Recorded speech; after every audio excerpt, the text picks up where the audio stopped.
राजस्थान की बाड़मेर लोकसभा सीट इन दिनों काफी चर्चा में है। इसके पीछे की सबसे बड़ी वजह है निर्दलीय प्रत्याशी रविंद्र सिंह भाटी। भाटी ने हाल ही में राज्य में हुए विधानसभा चुनाव में शिव विधानसभा सीट से निर्दलीय बड़ी जीत दर्ज कर सबको चौंका दिया था और अब उन्होंने बाड़मेर लोकसभा सीट से दांव ठोक कर कांग्रेस और बीजेपी को वहां पर टेंशन में डाल दिया है। पिछले दिनों नामांकन करने पहुंचे भाटी के साथ लाखों की संख्या में भीड़ जुटी थी। चर्चा है कि राजस्थान में किसी नेता के लिए इस चुनाव में ये सबसे बड़ी भीड़ थी। तो आइए जानते हैं इस रिपोर्ट में कौन है रविंद्र भाटी और कैसा है बाड़मेर का चुनावी समीकरण।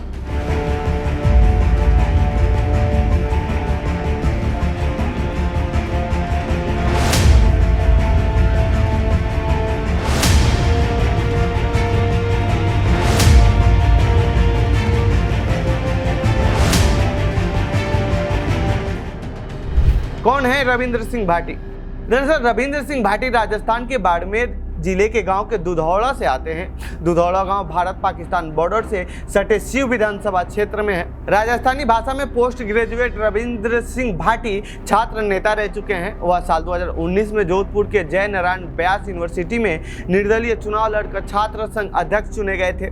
इसके बाद से ही वह चर्चा में आए थे। फिर उन्होंने राजनीति में आने की ठान ली। फिर उन्होंने बीजेपी ज्वाइन किया ताकि बीजेपी के टिकट पर चुनाव लड़ सके। पार्टी की खेमेबाजी और हाईकमान तक पहुंच न होने की वजह से उन्हें टिकट नहीं मिल सका।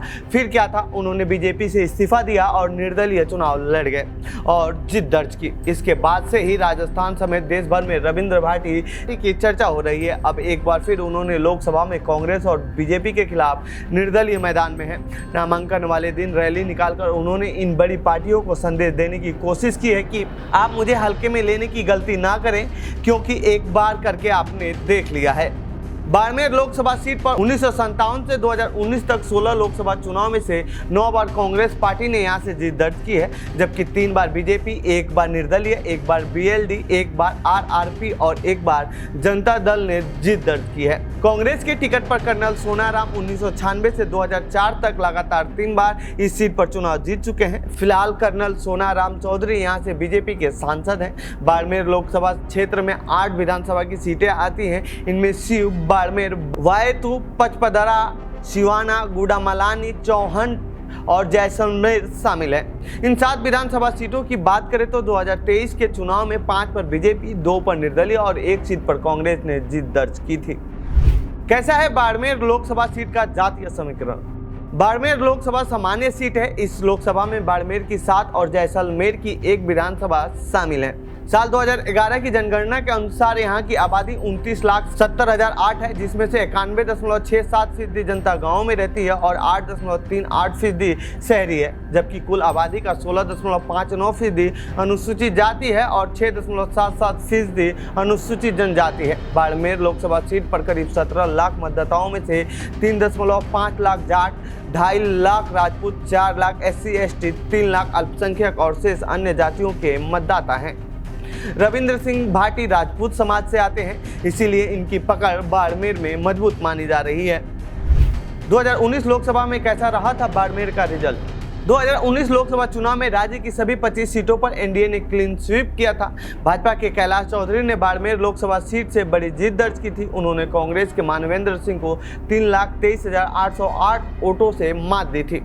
कैलाश ने 8,26,526 और मानवेंद्र ने 5,22,718 वोट हासिल किए थे। तो वहीं वोट फीसदी की बात करें तो कैलाश चौधरी को कुल 59.52% वोट मिले थे, जबकि मानवेंद्र सिंह को 36.75% वोट मिले थे। 2024 में है त्रिकोणीय मुकाबला।